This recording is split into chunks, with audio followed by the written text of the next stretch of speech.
नमस्कार। आकाशवाणी कटक आंचलिक संवाद पढ़ुछंती सरिता साहू। मुख्य संवाद श्रीमंदिर सम्मुखरे चली रथारूढ़ श्रीजीउଙ୍କ अधरपणा नीति। नवदिनात्मक यात्रार शेष पर्यायर आसंता काली नीलाद्री विजे करिवे चतुर्थ मूर्ति। विगत 10 वर्षरे प्रतिरक्षा क्षेत्र में देश नूतन शिखर छुईंची। मन की बात रे कहिले प्रधानमंत्री।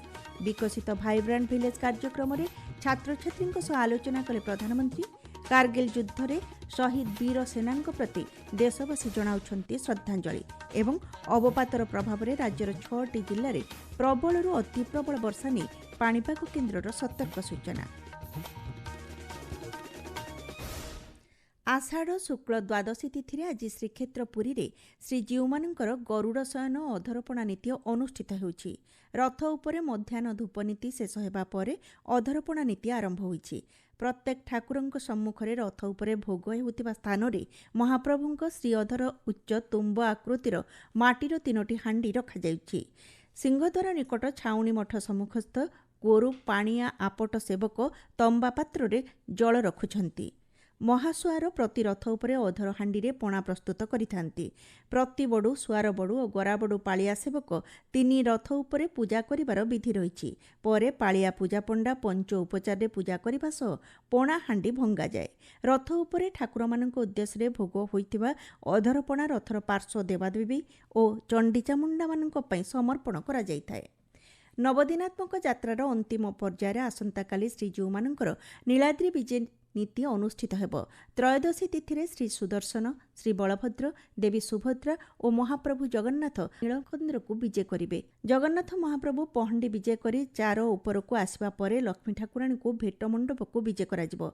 लक्ष्मी को छाड़ी भाई भौणीଙ୍କ सह महाप्रभु रथयात्रा रे जाइथिबारु श्रीमंदिर रे प्रवेश पूर्वरु महाप्रभु मां लक्ष्मी को रसगोला खुआई मानभंजन करिबार परंपरा रहिछि। तुलसी क्षेत्र केन्द्रापड़ार आराध्य देवता श्री बलदेवजीउଙ୍କର पवित्र रघुनाथ बेश ब्रह्म तालध्वज रथ उपरे अनुष्ठित हो जाइछि। सुना अलंकार समेत महण महण रूपा अलंकार रे सज्जित होई श्री बलदेवजीउ, मां सुभद्रा, श्री जगन्नाथ और चक्रराज सुदर्शन श्रद्धालुଙ୍କୁ दर्शन देउछंती।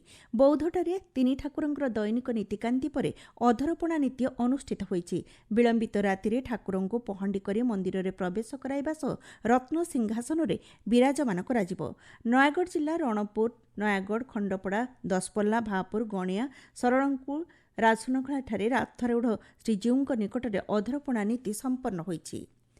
देश में गत दशंधि प्रतिरक्षा सामग्रीर उत्पादन, रप्तानी तथा विभिन्न राष्ट्र सहित राजनैतिक सहयोग नूतन शिखर छुई पारिछि बोली प्रधानमंत्री नरेंद्र मोदी कहिसंती। आकाशवाणी मासिक रेडियो कार्यक्रम मन की बात 136तम संस्करण में देशवासी को उद्बोधन दे प्रधानमंत्री कहिसंती, भारत निरंतर भावे प्रजुक्तिविद्या क्षमता को सुदृढ़ करिबारे लागिछि। किछि दिन पूर्वरु भारतीय नौसेना रे स्वदेश निर्मित आईएनएस महेंद्रगिरी को सामिल करा जाइछि, जहाँ आत्मनिर्भर भारतर परिचय बोली श्री मोदी कहिसंती। सेभଳି डीआरडीओ पक्षरु उषा और दूरगामी क्षेपणास्त्र पिनाकर सफल परीक्षण देशर वैज्ञानिक और इंजीनियरଙ୍କ सामूहिक कार्यर प्रतिफलन बोली प्रधानमंत्री कहिसंती। रक्षा उत्पादन हो, रक्षा निर्यात हो या मित्र देशों के साथ राजनीतिक सहयोग, भारत लगातार नई ऊंचाइयों की ओर बढ़ रहा है। इस महीने की शुरुआत में मैं इंडोनेशिया में था, जहां ब्रह्मोस और अस्त्र मिसाइलों के लिए एक बड़ा समझौता हुआ है। दुनिया का भरोसा भारत के रक्षा उपकरणों और तकनीक पर बढ़ रहा है। आइए इस करगिल विजय दिवस पर हम अपने अमर शहीदों को नमन करें और एक सुरक्षित, सक्षम और आत्मनिर्भर भारत के निर्माण का अपना संकल्प और मजबूत करें। देश में वर्षार प्रत्येक बुंदा संरक्षण करने कैच द रेन अभियान जारी रही। यहां एक जन आंदोलन में परिणत कर जल उत्सगुड़िकर पुनरुद्धार, वर्षा जल अमल, भूतल जल भंडार वृद्धि और चारारोपण उपर प्रधानमंत्री गुरुत्वारोप करते। कार्यक्रम प्रारंभ में प्रधानमंत्री मातृभूमिर सुरक्षा कारगिल वीर शहीद सर्वोच्च बलिदान को स्मरण कर श्रद्धांजलि जनाइथिले। कारगिल उच्च शिखर, अत्यंत प्रतिकूल पाग और शत्रुपक्ष आह्वान को भारतीय सैनिक जो ଯେଭଳି ସାମ୍ନା କରିଥିଲେ ତାହା ପ୍ରମାଣିତ କରିଛି ଯେ ସେମାନଙ୍କର ଆତ୍ମା ଏକ ଆହ୍ୱାନଠାରୁ ଉର୍ଦ୍ଧ୍ୱରେ ରହିଥିଲା। ଚଳିତ ବର୍ଷ ସେ ବୀରଙ୍କୁ ସ୍ମରଣ କରି ସ୍ୱତନ୍ତ୍ର ଶୌର୍ଯ୍ୟ ବିଜୟ ଯାତ୍ରା ଆୟୋଜିତ ହୋଇଛି ବୋଲି ଶ୍ରୀ ମୋଦି କହିଥିଲେ। କ୍ରୀଡ଼ା କ୍ଷେତ୍ରରେ ଭାରତୀୟ ଖେଳାଳିଙ୍କର ଉତ୍କୃଷ୍ଟ ପ୍ରଦର୍ଶନ ଉପରେ ପ୍ରଧାନମନ୍ତ୍ରୀ ଆଲୋକପାତ କରିବା ସହ କହିଛନ୍ତି, ଜାପାନ ଓପନ୍ ବ୍ୟାଡମିଣ୍ଟନ ଟାଇଟଲ ହାସଲ କରିବାରେ ପିଭି ସିନ୍ଧୁ ହେଉଛନ୍ତି ପ୍ରଥମ ଭାରତୀୟ। ସେଭଳି ଭାରତୀୟ ମହିଳା କ୍ରିକେଟ ଦଳରେ ଲର୍ଡସ୍ ଷ୍ଟାଡିୟମଠାରେ ପ୍ରଥମ ଟେଷ୍ଟ ବିଜୟ ଉପରେ ମଧ୍ୟ ଶ୍ରୀ ମୋଦି ଆଲୋକପାତ କରିଥିଲେ। ମହାକାଶ କ୍ଷେତ୍ରରେ ଘରୋଇ ଉଦ୍ୟୋଗର ସଫଳତାକୁ ଉଚ୍ଚ ପ୍ରଶଂସା କରି ପ୍ରଧାନମନ୍ତ୍ରୀ କହିଛନ୍ତି, ବିକ୍ରମ 1ର ସଫଳ ପରୀକ୍ଷଣ ଦେଶର ଯୁବ ଉଦ୍ଭାବକଙ୍କ ପ୍ରେରଣା ଏବଂ ଚେଷ୍ଟାର ନିଦର୍ଶନ। ବିଜ୍ଞାନ ଅଲିମ୍ପିଆଡ୍ ବିଭିନ୍ନ ବର୍ଗରେ ଶ୍ରେଷ୍ଠତ୍ୱ ପ୍ରତିପାଦନ କରୁଥିବା ଛାତ୍ରଛାତ୍ରୀ ଦେଶ ପାଇଁ ଗୌରବ ଆଣିଛନ୍ତି ବୋଲି ଶ୍ରୀ ମୋଦି କହିଥିଲେ। ପ୍ରଧାନମନ୍ତ୍ରୀ କହିଛନ୍ତି, ଆସନ୍ତା ମାସ 7 ତାରିଖରେ ଜାତୀୟ ହସ୍ତତନ୍ତ ଦିବସ ପାଳନ କରାଯିବ। ବୁଣାକାର ତଥା ହସ୍ତତନ୍ତ କାରିଗରଙ୍କ ଦକ୍ଷତା ଏବଂ ସୃଜନଶୀଳତାକୁ ସମ୍ମାନ ପ୍ରଦର୍ଶନ ସ୍ୱରୂପ ଲୋକାଲ ଫର ଭୋକାଲ ଭାବନାକୁ ଅଧିକ ସୁଦୃଢ଼ କରିବାକୁ ଶ୍ରୀ ମୋଦି ଆହ୍ୱାନ ଦେଇଛନ୍ତି। ହର ଘର ତ୍ରିରଙ୍ଗା ଅଭିଯାନ ଉପରେ ଆଲୋକପାତ କରି ଶ୍ରୀ ମୋଦି କହିଛନ୍ତି, ଏହା ଦେଶକୁ ଏକତ୍ରିତ କରିଛି। ଅଗଷ୍ଟ 15 ପୂର୍ବରୁ ମାଇ ଗଭ୍ ପୋର୍ଟାଲରେ ନିଜସ୍ୱ ଚିନ୍ତାଧାରା ଏବଂ ପରାମର୍ଶକୁ ପଠାଇବାକୁ ଶ୍ରୀ ମୋଦି ଦେଶବାସୀଙ୍କୁ ଅନୁରୋଧ କରିଛନ୍ତି। ଆପଣମାନେ ଆଞ୍ଚଳିକ ସମ୍ବାଦ ଶୁଣୁଛନ୍ତି ଆକାଶବାଣୀ କଟକ କେନ୍ଦ୍ରରୁ। ଭାରତୀୟ ସଂସ୍କୃତିରେ ସାମୂହିକ ଅଂଶଗ୍ରହଣକୁ ଶକ୍ତିର ଉତ୍ସ ଭାବେ ଗ୍ରହଣ କରାଯାଏ ବୋଲି ପ୍ରଧାନମନ୍ତ୍ରୀ ନରେନ୍ଦ୍ର ମୋଦି କହିଛନ୍ତି। ଆଭାସୀ ଜରିଆରେ ଆଜି ବିକଶିତ ଭାଇବ୍ରାଣ୍ଟ ଭିଲେଜ୍ କାର୍ଯ୍ୟକ୍ରମର ପ୍ରତିଯୋଗୀଙ୍କ ସହ ଆଲୋଚନା କରି ଶ୍ରୀ ମୋଦି କହିଛନ୍ତି, ବିକାଶର ପ୍ରକ୍ରିୟାରୁ ପୂର୍ବରୁ ବାଦ୍ ପଡ଼ିଥିବା ବ୍ୟକ୍ତିଙ୍କୁ ବିକାଶର ଧାରାରେ ସାମିଲ କରିବା ସରକାରଙ୍କ ପ୍ରାଥମିକତା। ବ୍ୟକ୍ତିଗତ ଅଭିଜ୍ଞତାକୁ ଆଧାର କରି ଅନେକ ସମ୍ପ୍ରଦାୟ ଏକତ୍ର ଭାବେ କାର୍ଯ୍ୟ କରି ସାମୂହିକ ପ୍ରୟାସକୁ ମଜବୁତ କରିଛନ୍ତି। ଏହି କାର୍ଯ୍ୟକ୍ରମ ଭାରତର ଛାତ୍ରୀଙ୍କ ଆତ୍ମବିଶ୍ୱାସ ଓ ସାହସର ପ୍ରତିଫଳନ। ସରକାର ଦେଶର ଯୁବପିଢ଼ି ବିଶେଷ କରି ବାଳିକାଙ୍କ ଆତ୍ମବିଶ୍ୱାସ, ସାହସ ଓ ପ୍ରତିବଦ୍ଧତାକୁ ସାକାର କରିବା ପାଇଁ ପ୍ରୟାସ ଜାରି ରଖିବ ବୋଲି ଶ୍ରୀ ମୋଦି କହିଛନ୍ତି। हमारे सीमावर्ती गांवों में विकास की आकांक्षा और देशभक्ति की भावना ये हम बराबर और कभी तो लगता है कि उनके लिए खुद से ज्यादा देश होता है। देश पहले, बाकी सारी सुविधाएं बाद में, ये हमको सीमावर्ती गांवों में खास अनुभव आती है। ବିକଶିତ ଭାଇବ୍ରାଣ୍ଟ ଭିଲେଜ୍ କାର୍ଯ୍ୟକ୍ରମ ଗତ ମାସ 4 ତାରିଖରୁ 30 ତାରିଖ ପର୍ଯ୍ୟନ୍ତ ଲଦାଖ, ହିମାଚଳ ପ୍ରଦେଶ ଏବଂ ଉତ୍ତରାଖଣ୍ଡର 74ଟି ଗ୍ରାମକୁ ନେଇ ଅନୁଷ୍ଠିତ ହୋଇଥିଲା। ସମଗ୍ର ଦେଶରେ ଆଜି 27ତମ କାର୍ଗିଲ ବିଜୟ ଦିବସ ପାଳନ କରାଯାଉଛି। 1999 ମସିହାରେ 84 ଦିନର ଯୁଦ୍ଧରେ ସାରା ବିଶ୍ୱ ଦେଖିଥିଲା ଭାରତୀୟ ସେନାର ଶୌର୍ଯ୍ୟ ଏବଂ ପରାକ୍ରମ।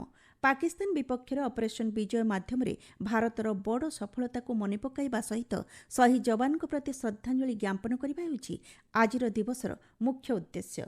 ବୀର ଯବାନଙ୍କ ବଳିଦାନ ଯୋଗୁଁ କାର୍ଗିଲର ଟାଇଗର ଶୃଙ୍ଗରେ ତ୍ରିରଙ୍ଗା ଉଡ଼ାଇ ଭାରତୀୟ ସେନା ବିଜୟ ହାସଲ କରିଥିଲେ। କାର୍ଗିଲ ବିଜୟ ଦିବସ ଅବସରରେ କୃତଜ୍ଞ ରାଷ୍ଟ୍ର ବୀର ସୈନିକମାନଙ୍କୁ ଶ୍ରଦ୍ଧାଞ୍ଜଳି ଜଣାଉଛି। ସ୍କଟଲ୍ୟାଣ୍ଡର ଗ୍ଲାସ୍ଗୋଠାରେ ଚାଲିଥିବା ରାଜ୍ୟଗୋଷ୍ଠୀ କ୍ରୀଡ଼ା ପ୍ରତିଯୋଗିତାରେ ଭାରତର ଭାରୋତ୍ତୋଳନକାରୀ ରିଷିକାନ୍ତ ସିଂ ପୁରୁଷ 60 କିଲୋଗ୍ରାମ ବର୍ଗରେ ରୌପ୍ୟ ପଦକ ଜିତି ଦେଶ ପାଇଁ ସୁନାମ ଆଣିଛନ୍ତି। ମାଲେସିଆର ମହମ୍ମଦ ଆନିକ ବିନ୍ କାସ୍ତାନ 273 କିଲୋଗ୍ରାମ ବର୍ଗରେ ସ୍ୱର୍ଣ୍ଣପଦକ ହାସଲ କରିଛନ୍ତି।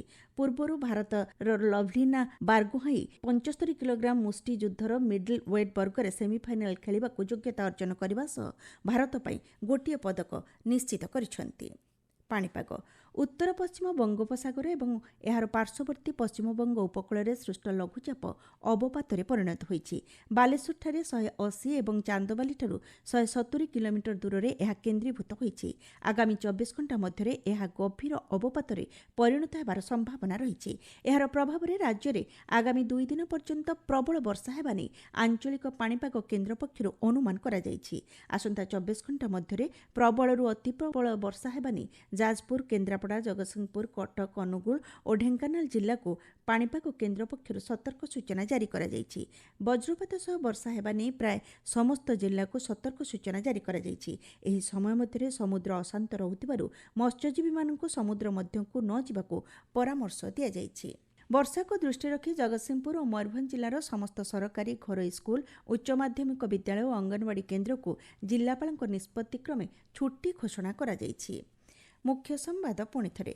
ଶ୍ରୀମନ୍ଦିର ସମ୍ମୁଖରେ ଚାଲିଛି ରଥାରୂଢ଼ ଶ୍ରୀଜୀଉଙ୍କ ଅଧରପଣା ନୀତି। ନବଦିନାତ୍ମକ ଯାତ୍ରାର ଶେଷ ପର୍ଯ୍ୟାୟରେ ଆସନ୍ତାକାଲି ନୀଳାଦ୍ରି ବିଜେ କରିବେ ଚତୁର୍ଦ୍ଧା ମୂର୍ତ୍ତି। ବିଗତ 10 ବର୍ଷରେ ପ୍ରତିରକ୍ଷା କ୍ଷେତ୍ରରେ ଦେଶ ନୂତନ ଶିଖର ଛୁଇଁଛି, ମନ୍ କି ବାତ୍ରେ କହିଲେ ପ୍ରଧାନମନ୍ତ୍ରୀ। ବିକଶିତ ଭାଇବ୍ରାଣ୍ଟ ଭିଲେଜ୍ କାର୍ଯ୍ୟକ୍ରମରେ ଛାତ୍ରଛାତ୍ରୀଙ୍କ ସହ ଆଲୋଚନା କଲେ ପ୍ରଧାନମନ୍ତ୍ରୀ। କାର୍ଗିଲ ଯୁଦ୍ଧରେ ଶହୀଦ ବୀର ସେନାଙ୍କ ପ୍ରତି ଦେଶବାସୀ ଜଣାଉଛନ୍ତି ଶ୍ରଦ୍ଧାଞ୍ଜଳି ଏବଂ ଅବପାତର ପ୍ରଭାବରେ ରାଜ୍ୟର 6ଟି ଜିଲ୍ଲାରେ ପ୍ରବଳରୁ ଅତି ପ୍ରବଳ ବର୍ଷା ନେଇ ପାଣିପାଗ କେନ୍ଦ୍ରର ସତର୍କ ସୂଚନା। ଆଞ୍ଚଳିକ ସମ୍ବାଦ ଆଜି ପାଇଁ ଏତିକିରେ ଶେଷ ହେଲା।